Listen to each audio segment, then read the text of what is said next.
بسم اللہ الرحمن الرحیم 6 اور 7 مئی 2025 کی درمیانی شب ہمارے ازلی اور کمظرف بزدل دشمن نے ایک مرتبہ پھر اپنی ماضی کی تاریخ دہراتے ہوئے پاکستان کی سول آبادیوں پر ٹارگیٹڈ کارروائی کی، حملے کیے۔ ISPR کے ترجمان کے مطابق بہاولپور، کوٹلی، مظفر آباد اور چند دیگر علاقوں میں ہندوستان کی طرف سے میزائل حملے کیے گئے۔ ہندوستان امن کی زبان سمجھتا ہی نہیں، اسے انسانیت اور تہذیب کا کچھ پتہ نہیں، جس کی سب سے بڑی دلیل یہ ہے کہ اتنی بڑی قوم اور اتنی بڑی ریاست بچر آف گجرات کے ہاتھوں میں دی ہوئی ہے۔ اس شخص پر جنگی جنون سوار ہے۔ فرق صرف اتنا ہے، دنیا میں جنگیں بھی ہوتی ہیں، حملے بھی ہوتے ہیں، ایک دوسرے کے خلاف کارروائیاں، فوجی کارروائیاں بھی ہوتی ہیں، لیکن فوجیں فوجوں سے لڑتی ہیں۔ فوجیں کبھی سولینز اور سول آبادیوں پر حملے کر کے اپنی برتری ثابت نہیں کرتی۔ یہ ناکارہ فوجیں، نااہل فوجیں اور نان پروفیشنل جو آرمیز یا جو لوگ ہوتے ہیں وہ اس طرح کے کام کرتے ہیں۔ ہندوستان کی فوج نے ہماری غیرت کو للکارا ہے اور ہمارے سولینز پر حملہ کیا ہے۔ ہم اپنی فوج سے برملا مطالبہ کرنے کے حق بجانب ہیں کہ فوری رسپونڈ کیا جائے، سود سمیت جواب دیا جائے۔ اور انہوں نے ISPR کے ترجمان کے مطابق اپنی ٹیریٹری سے حملہ کیا ہے، انہوں نے بارڈر کراس نہیں کیا۔ ہم دو باتیں کہنا چاہتے ہیں صرف، ایک یہ کہ آپ سویلین پر حملہ نہ کیجیے گا، نہ اس کی اجازت ہماری تہذیب دیتی ہے، ہماری جو اخلاقی اقدار ہیں نہ وہ اس کی اجازت دیتی ہے، نہ ہمارا مذہب اس کی اجازت دیتا ہے۔ ہم مسلمان ہیں، ہمارے اسلام نے تو یہ تعلیم دی ہے کہ عین حالت جنگ میں بھی دشمن کے پھلدار درختوں کو نہیں اجاڑنا، فصلوں کو نہیں اجاڑنا، دشمن کے جو لوگ تمہارے مقابلے میں نہ آئیں انہیں نہیں مارنا، بوڑھوں کو، بچوں کو اور عورتوں کو قتل نہیں کرنا۔ لیکن یہ ہماری تہذیب ہے، اس تہذیب کی تے بھی اس پار والے نہیں سمجھتے۔ ان کے میڈیا کو دیکھیں، میڈیا کا کام، اگر وہ پروفیشنل ہوں، ان کا کام صرف رپورٹنگ ہے۔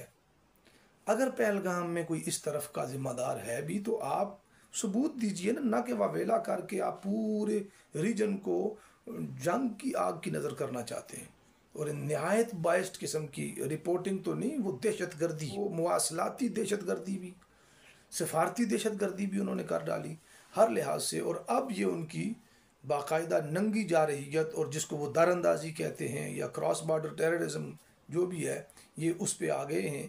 انہیں بھرپور جواب دیا جائے، لیکن اپنی اخلاقی پوزیشن اور تہذیب اور اپنے ورثے کے اور اپنے دین اور مذہب کی تعلیمات کے عین مطابق کہ ہم سیولینز پر اٹیک نہ کریں۔ دنیا ساری میں یہی ہوتا ہے کہ جہاں سے حملے کا خطرہ ہو وہاں حملہ کیا جاتا ہے۔ ان کے ڈائریکٹ فوجی تنصیبات کو، ان کے بیسز کو ٹارگٹ کیا جائے، ان کے آرمی سینٹرز پر فوری حملہ اور فوری جواب، فوری کارروائی کی جائے۔ ہمارا یہ مطالبہ ہے۔ دوسرا مطالبہ یہ ہے کہ یہاں سے بیٹھ کے نہ کیا جائے۔ ہر چند کے پاک فوج کے پاس یہ صلاحیت ہے کہ وہ یہاں بیٹھ کر اس کے بابا اسرائیل کو بھی سبق سکھا سکتی ہے۔ ہم نے سارے انتظامات کر رکھے ہیں الحمدللہ تعالی، ہمارا دفاع ناقابل تسخیر ہے۔ ہم چاہتے ہیں کہ گھس کے مارا جائے، جواب بھی دیا جائے، سود سمیت دیا جائے۔ جو ہمارے نقصانات ہوئے وہ ہمارا انٹرنل معاملہ ہے۔ میرے اپنے آبائی شہر مظفر آباد کو ٹارگٹ کیا گیا ہے، وہ ہمارا معاملہ ہے، ہم اپنے دکھ کو بھی سہ لیں گے۔ جہاں تک ہمارے قومی اختلافات کا کوئی معاملہ ہے، انڈیا اگر یہ سمجھتا ہے کہ یہ کوئی بکھری ہوئی قوم ہے تو یہ اس کی بھول ہے۔ ہمارے 100 اختلافات ہیں، اداروں کے ساتھ بھی ہو سکتے ہیں، پارٹیز کے بھی آپس میں ہیں، گروہوں کے، مختلف مکاتب فکر کے بھی ہو سکتے ہیں، لیکن اس معاملے میں کوئی اختلاف نہیں کہ انڈیا کی اینٹ سے اینٹ بجانی چاہیے۔ 2 گنا نہیں 10 گنا جواب دیا جائے۔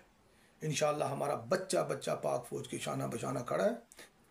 ہم ذمہ دارانہ بات کرتے ہیں کہ لائن آف کنٹرول کے اس طرف بھی یا بارڈر کے اس طرف بھی انسان بستے ہیں، پھر بہت زیادہ ہمارے مسلمان بھی بستے ہیں، لیکن ان کی فوجی تنصیبات کی اینٹ سے اینٹ بجانی چاہیے۔ اس معاملے میں اگر پاک فوج سویلینز کو کال کرے گی، ہر علاقے سے انشاءاللہ لشکر نکلیں گے، اور ہمارے علاقے سے نکلنے والا لشکر ساتھ دوست گواہ رہے ہیں کہ انشاءاللہ اس کی صف اول میں ہم بھی ہوں گے۔ لیکن جب تک وہ نوبت نہیں آتی، ہم اپنی فورسز کا حوصلہ بڑھائیں گے، خدمت کریں گے۔ ہم پاک فوج کے شانہ بشانہ ہیں، تاریخ سابقہ اپنی تاریخ کے مطابق۔ اس ملک کا یہ ناقابل تسخیر دفاع اور دفاعی حصار ہے، انشاءاللہ العزیز ہم توقع کرتے ہیں کہ بہت جلد کسی مصلحت کا شکار ہوئے بغیر، انٹرنیشنل لاز یا UN کے کسی بھاشن کو خاطر میں لائے بغیر، فوری طور پر ہندوستان کو اس کی بھاشا میں جواب دیا جائے اور بھرپور طریقے سے اندر گھس کے جواب دیا جائے۔